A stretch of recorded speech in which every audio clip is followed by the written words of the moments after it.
الحمد للہ والصلاة والسلام علی رسول اللہ اما بعد فاعوذ باللہ السمیع العلیم من الشیطان الرجیم بسم اللہ الرحمن الرحیم ووصینا الانسان بوالدیہ احسانا حملته امہ کرہا ووضعته کرہا وحمله وفصاله 30 شهرا حتى إذا بلغ أشده وبلغ 40 سنة قال رب أوزعني أن أشكر نعمتك التي أنعمت علي وعلى والدي وأن أعمل صالحا ترضاه وأصلح لي في ذريتي إني تبت إليك وإني من المسلمين۔ سابقہ درست کو مد نظر رکھتے ہوئے ہم یہ بات سمجھنے اور سمجھانے کی کوشش کر رہے تھے کہ ہماری اولادیں ہماری نافرمان کیوں ہیں اور اولاد کو نیک کرنا اس کے طریقہ کار کیا ہو سکتا ہے۔ جب اولاد بڑی ہو جائے اس وقت ماں باپ کو بھی اولاد سے ڈر لگنے لگ جاتا ہے کہ ایسی نہ ہو کہ یہ مجھے ہی لے دے کے بیٹھ جائے، اور ایسا ہمارے معاشرے میں زندہ مثالیں بہت ساری موجود ہیں۔ اللہ ایسی نوبت ہمارے گھروں میں ہمارے خاندانوں میں نہ لائے، بلکہ اللہ ہمیں بھی اپنے ماں باپ کا فرما بردار بنائے اور ہماری اولادوں کو ہمارا فرما بردار بنائے۔ سب سے بڑا ہتھیار انسان کے پاس کیا ہو سکتا ہے؟ سب سے بڑا ہتھیار دعا ہے کہ انسان اللہ سے دعا کرے۔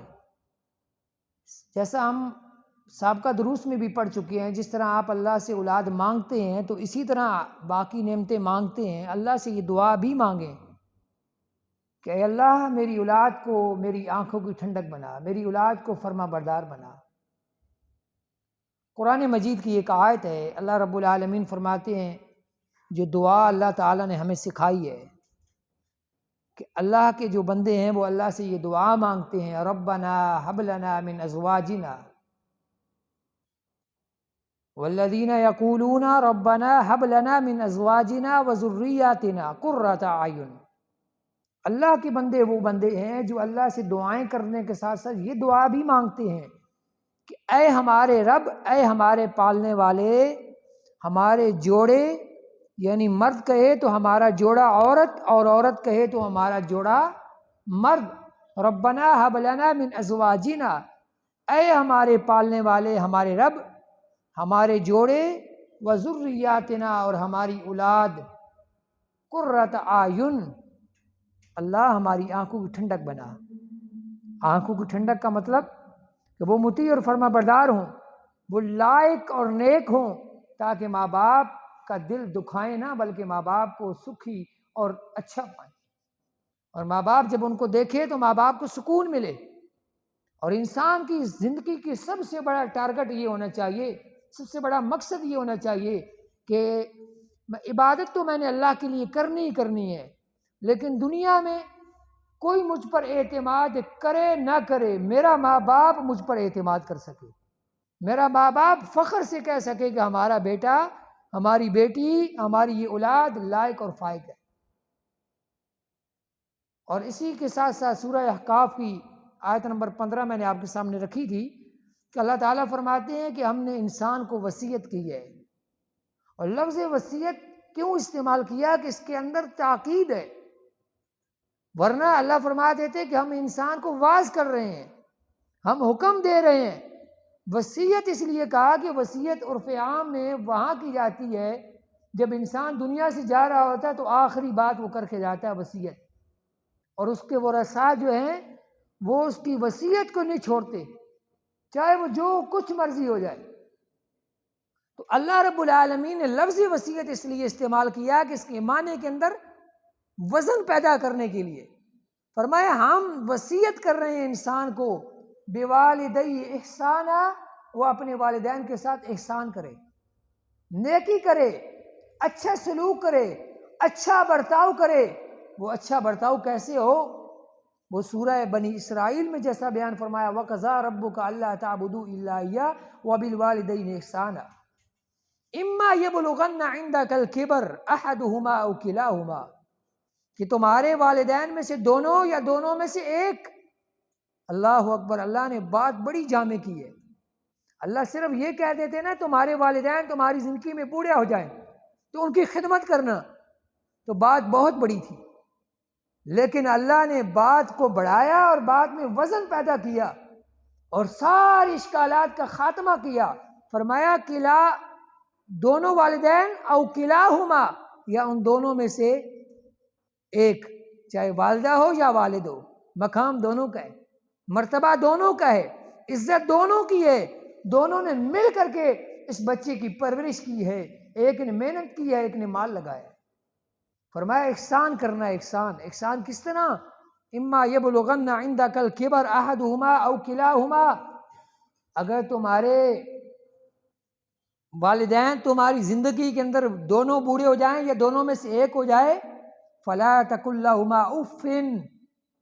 اف سمجھتے ہیں نا، بندے کو کوئی تکلیف ہوتی ہے تو بندہ کہتا ہے اف، ہائے، یہ لفظ اف افسوس کا لفظ، دل میں تنگی کا لفظ، پریشانی کا لفظ، یہ لفظ بھی تمہاری زبانوں پہ اللہ حلال نہیں رکھتا۔ اللہ فرماتے ہیں یہ لفظ بھی میں پسند نہیں کرتا کہ والدین کے لیے استعمال کیا جائے۔ میں کسی دن انشاءاللہ اگلے درس کے انشاءاللہ والدین کی فضائل بیان کریں گے، اللہ ہمیں سننے کی عمل کی توفیق عطا فرمائے۔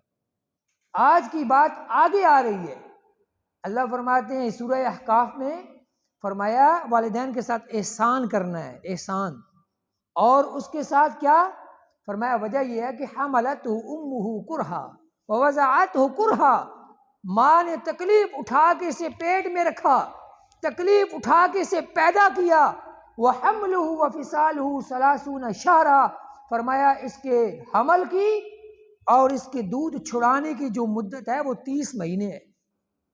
2 سال دودھ پینے کی مدت جو سورہ لقمان میں، سورہ بقرہ میں بیان ہوئی، اور 6 مہینے کم از کم حمل کی مدت 6 مہینے کم از کم ہوتی ہے، اس سے کم نہیں ہو سکتی، اس لیے 6 مہینے بیان کی گئی۔ اور اگلے الفاظ کیا ہیں؟ حتی اذا بلغ اشدہ وبلغ 40 سنہ، یہ یہاں تک کہ بچہ مضبوط ہوا، اپنی جوانی کو پہنچا، اور یہ 40 سال کی اس کی عمر ہو گئی۔ 40 سال کی عمر پھر کیوں بیان کی؟ 40 سال سے قبل بھی تو دعا کر سکتا ہے بندہ۔ 40 سال اس لیے کیا کہ 40 سال کے اندر انسان کو سب کچھ نکھر کے سامنے آیا، اس طرح ہتھیلی کے اوپر آ جاتا ہے۔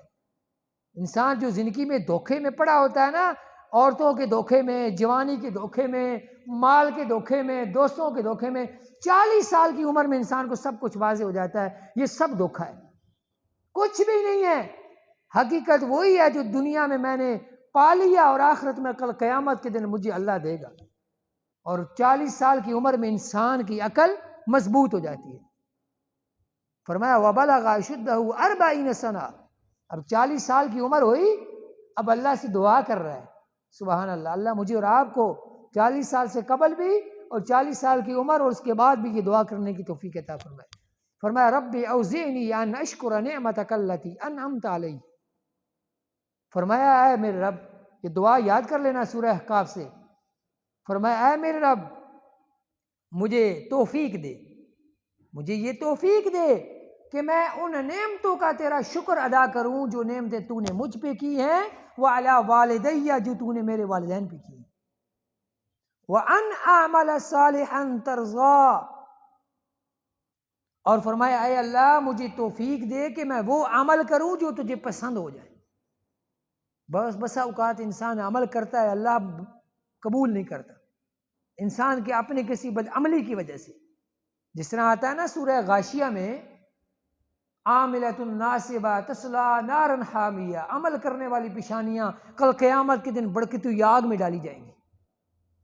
ان کے اپنے کسی نہ کسی رویے کی وجہ سے، کسی نہ کسی عمل کے بیس پہ وہ عمل قبول نہیں ہے۔ تو یہاں پر ہم دعا کیا کر رہے ہیں؟ اللہ نے دعا کیا سکھائی ہے؟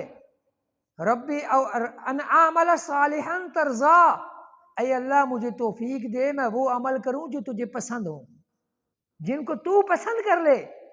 اور آگے بڑے پیارے الفاظ ہیں، وہ فرمایا وَأَصْلِحْ لِي فِي ذُرِّيَّتِي، اے اللہ میری اولاد کو میرے حق میں درست کر دے، وَأَصْلِحْ لِي فِي ذُرِّيَّتِي وَأَصْلِحْ لِي فِي ذُرِّيَّتِي، اے اللہ میری اولاد کو میرے بارے میں اصلاح کر دے، درست کر دے، تاکہ جیسے والد حکم کرے، جس طرح ہم نے سابقہ درس میں پڑھا نا، باپ ابراہیم کہتا ہے بیٹا ذبح ہونا ہے، بیٹا کہتا ہے ذبح ہونے کو تیار ہوں، باپ کہے بیٹا جا یہ کام کر کے آ، وہ دھوپ نہ دیکھے، وہ سردی نہ دیکھے، وہ پریشانی نہ اس کے ذہن میں آئے، اس کے ذہن میں نقصان کا عالم نہ آئے، کیونکہ وہ سب کچھ اس کے والدین کا، اس کا اپنا کچھ نہیں ہے۔ اگر میں یہ سمجھوں کہ نہیں میرا اپنا ہے، تو مجھے اس بات سے بے خوف نہیں ہونا چاہیے، کل میری اولاد بھی آئے گی، وہ بھی کہے گی ابا جان آپ تو اولڈ ہوم میں جائیں نا، یہ تو ہمارا ہے۔ اس لیے میرے پیارے بھائی جیسا کرو گے، بتائیں نا، یہ سیانے لوگ بیٹھے ہیں، جیسا کرنا ویسا بھرنا۔ اس لیے آج تمہیں یہ سبق اور نصیحت ہے کہ آپ اپنے والدین کے آگے ہر چیز قربان کرنے کو تیار ہو جائیں، انشاءاللہ دنیا کی کوئی چیز آپ سے کم نہیں ہوگی، اللہ ہر چیز دے دے گا۔ اور فرمایا وَأَصْلِحْ لِي فِي ذُرِّيَّتِي إِنِّي تُبْتُ إِلَيْكَ وَإِنِّي مِنَ الْمُسْلِمِينَ، اے اللہ میں تیری طرف رجوع کرتا ہوں، تیری طرف توبہ کرتا ہوں، اور اے اللہ بے شک میں مطیع اور فرما برداروں میں سے ہوں۔ من المسلمین، مسلمین کا مطلب فرما بردار، میں مسلمانوں میں سے ہوں، حقیقی مسلمان، جس کا مطلب فرما برداری ہے۔ اس لیے میرے پیارے بھائیوں یہ دعا اپنے اولاد کے لیے کریں کہ اللہ ہماری اولاد کو درست کر دے۔ دو چیزیں اور میں بڑی قیمتی آپ کے لیے لے کے آیا ہوں۔ سنن ابن ماجہ اور جامع ترمذی کی حدیث ہے، ابو داؤد میں بھی آتی ہے لیکن ترمذی اور ابن ماجہ کے حوالے سے میں پڑھ رہا ہوں۔ حدیث اس طرح ہے، رسول اللہ صلی اللہ علیہ وسلم نے فرمایا 3 دعائیں رد نہیں ہوتی۔ میری اور آپ کی دعا اپنے لیے کسی کے لیے شاید رد ہو جائے، قبول کی گارنٹی تو نہیں ہے نا، یقین تو ہے، امید واثق تو ہے اللہ سے اللہ قبول کرے گا، لیکن گارنٹی 3 دعاؤں کی رسول اللہ گارنٹی دے کے گئے، فرمایا یہ دعائیں رد ہوتی ہی نہیں ہیں، لا شک فیہن، ان کی قبولیت میں کوئی شک ہی نہیں ہے۔ وہ 3 دعائیں کون سی ہیں؟ ایک دعا فرمایا مظلوم کی دعا، جب مظلوم بد دعا کرے نا، یا دعا کرے اپنے ظالم کے لیے، بد دعا کرے یا اپنے حق میں دعا کرے، اللہ اس کی دعا کو فوراً قبول کر دیتے۔ اور دوسرا فرمایا مسافر کی دعا، اور تیسری دعا اللہ کے نبی فرماتے ہیں والد کی اپنی اولاد کے حق میں۔ ہمیں تو یہی سمجھایا جاتا ہے ماں ماں ماں ماں ماں، ماں کا ہی رونا دیا جاتا ہے۔ حدیث کیا ہے؟ والد کی، ماں کی دعا کا الگ حدیث موجود ہے، لیکن یہاں زور دینے کا مقصد یہ ہے کہ جن لوگوں کو یہ کہا جاتا ہے کہ نہیں دنیا میں ماں ہی ہے، یہ سب کچھ میری ماں کی دعا ہے، ماں کی دعا نہیں بھائی، باپ ساری زندگی کما کما کے تمہیں کھلاتا ہے، تم کہتے ہو ماں کی دعا ہے، تم کہو ماں باپ کی دعا ہے، تاکہ باپ کا دل بھی ٹھنڈا ہو، باپ بھی دیکھ کے خوش ہو۔ اور اللہ کے نبی فرماتے ہیں والد جب اپنی اولاد کے حق میں دعا کرتا ہے اللہ قبول کرتا ہے، رد نہیں کرتا۔ اور ماں کے حوالے سے 2 باتیں آخری آج کے درس کے حوالے سے، ٹائم اوپر ہو جائے تو معذرت۔ ایک صحیح بخاری کی حدیث ہے، صحیح بخاری میں حدیث ہے، رسول اللہ صلی اللہ علیہ وسلم نے فرمایا بنی اسرائیل میں ایک آدمی تھا، بڑی مشہور حدیث ہے، بنی اسرائیل میں ایک آدمی تھا جس کا نام تھا جریج،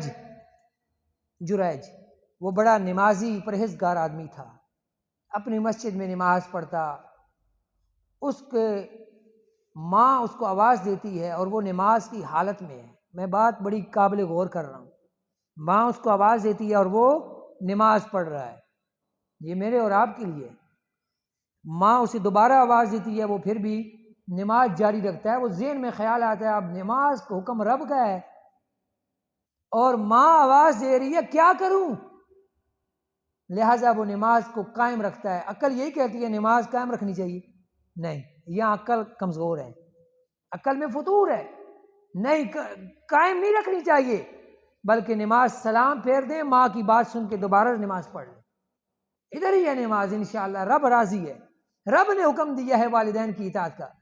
وہ عورت جو ماں تھی اس کے منہ سے آواز نکلی، اس نے کہا کہ تجھے مرنے سے قبل کسی بدکار عورت کا واسطہ پڑے. یہ صحیح بخاری کے حوالے سے بات کر رہا ہوں. ہوا یوں کہ ایک عورت آئی اور کچھ عرصہ گزرا اور ایک عورت آئی اور روسیا عورت، اور اس نے پہلے اس کو ورغلایا، لیکن یہ بندہ اس کے ہاتھ میں نہ آیا، اس کو اللہ نے بچایا، اور وہ گئی اور جا کر کے کسی بکریاں کو چرانے والے کسی چرواہے سے منہ کالا کر کے ایک بچہ پیدا کر کے مارکیٹ میں اٹھا کے شور کرنے لگ جاتی ہے کہ یہ بچہ تو جریج نامی آدمی کا ہے جو نمازیں پڑھ رہا ہے. لوگوں نے، آج بھی یہی حالت ہے، لوگوں نے عورت کی بات کو تصدیق نہ کی. ایک عورت کی آواز پہ پورا معاشرہ ٹوٹ پڑا اور اس بندے کی مسجد کو گرا دیا اور اس کو مارا، برا بلا کہا. جب اسے مارا، اسے سب و شتم کیا، وہ گیا وضو کر کے 2 رکعت نماز پڑھی، نماز پڑھ کے آ کر کے اس بچے کو کہتا ہے بچے بول کے بتا تیرا والد کون ہے. سبحان اللہ. کیونکہ اللہ اپنے بندوں کو رسوا تو نہیں نہ کرتا، آزمائش تو اللہ کرتا ہے بندے کی لیکن رسوا نہیں کرتا. اللہ کی شان دیکھیں، حدیث میں آتا ہے رسول اللہ نے فرمایا اس بچے نے بول کے بتایا کہ میرا باپ یہ نہیں ہے، میرا باپ فلاں ہے. وہ پورے کے پورے لوگ حیران و پریشان. انہوں نے معافی مانگی اور کہا ہم تجھے سونے کی مسجد بنا کے دیتے ہیں، تو اتنا نیک آدمی ہے کہ تیری پاکیزی کی گواہی اس دودھ پیتے بچے نے دے دی. اس نے کہا نہیں، مجھے مٹی کی مسجد بنا دو. پھر مٹی کی انہوں نے بنا دی. انہوں نے کہا مجھے سونے کی مسجد نہیں چاہیے، میں نے تو عبادت ہی کرنی ہے نا بھائی. تو اس واقعے سے کیا ملا سبق آپ کو؟ سنانے کا مقصد کیا ہے؟ کہ پہلا والدین کے لیے وہ کیا ہے کہ والدین اپنی اولاد کو بد دعا نہ دیں. وہ نماز کی حالت میں اسے لگ گئی ہے. اور دوسری بات اولاد کے لیے، میرے اور آپ کے لیے، اگر ہمیں ماں باپ کوئی حکم کرے، کوئی آرڈر کرے، تو ہم یہ مت کہیں کہ میں دکان میں ہوں، میں آفس میں ہوں، میں بیوی کے کام میں ہوں، میں فلاں جگہ پہ ہوں، میں آرام کر رہا ہوں، میں بیمار ہوں، میری طبیعت خراب ہے. بلکہ کوشش کریں اگر اس کے اندر ہمت اور طاقت ہے تو وہ دنیا سب کو پیچھے کر دے، ماں باپ کو ترجیح دے دے. اس لیے کہ ماں باپ کا دل سکونی ہوگا تو اللہ آپ سے راضی ہوگا. اگر ماں باپ کے دل سے نکل گئی، بد دعا نکل گئی، تو آپ کی کایا پلٹ سکتی ہے، آپ کی زندگی برباد ہو سکتی ہے. اور ایک آخری بات میں نے چونکہ وعدہ کیا آپ سے، اور یہ بات امام کعبہ الشیخ عبدالرحمن السدیس حفظہ اللہ تعالی، ان کے بارے میں بڑی مشہور بات ہے، آپ نے سنی ہوگی شاید، کہ ان کو وہ امام کعبہ بنے تو اپنی ماں کی دعا کی بدولت بنے. یہ بات امام کعبہ نے جس بندے کو سنائی، اس بندے نے مجھے مسجد نبوی کے اندر بیٹھ کے سنائی. کہتا میں نے خود سنی ہے امام کعبہ سے، کیونکہ مجھے شک تھا. میں نے کہا شاید کسی نے ہمیں چھوڑ دی ہو. میں نے اس سے پوچھا، میں نے کہا تو نے خود سنی؟ کہتا جی میں نے اپنے کانوں سے سنی. ہمیں امام کعبہ عبدالرحمن السدیس حفظہ اللہ تعالی نے کہا، لمبا واقعہ سنایا ایک بچپن کا. کہتے ہیں آخر میں خلاصہ یہ ہے کہ میری ماں نے مجھے دعا دی تھی، میں نے حالانکہ شرارت کی تھی، لیکن ماں نے شرارت بھی بد دعا نہیں دی، بلکہ دعا دی کہ اللہ تجھے کعبۃ اللہ کا امام بنائے. آپ اندازہ لگا لیں. پھر ایک غریب خاندان سے ایک بچہ پیدا ہوا، جن کے گھر میں کھانے پینے کے لیے کچھ نہیں تھا. آج پوری دنیا سلام کرتی ہے. اللہ کی بے بہا نعمتوں کا نزول ہے ان پہ. اللہ مجھے اور آپ کو بھی اپنی رحمت میں رکھ سکتا ہے، رکھ لیتا ہے اور رکھ رہا ہے. آئیے اپنی روٹین تبدیل کریں، اپنے والدین کی خدمت گزار بن جائیں اور اپنی اولاد کو دعاؤں سے نوازیں، بد دعاؤں سے بچائیں. اللہ تعالیٰ مجھے اور آپ کو عمل کی توفیق عطا فرمائے.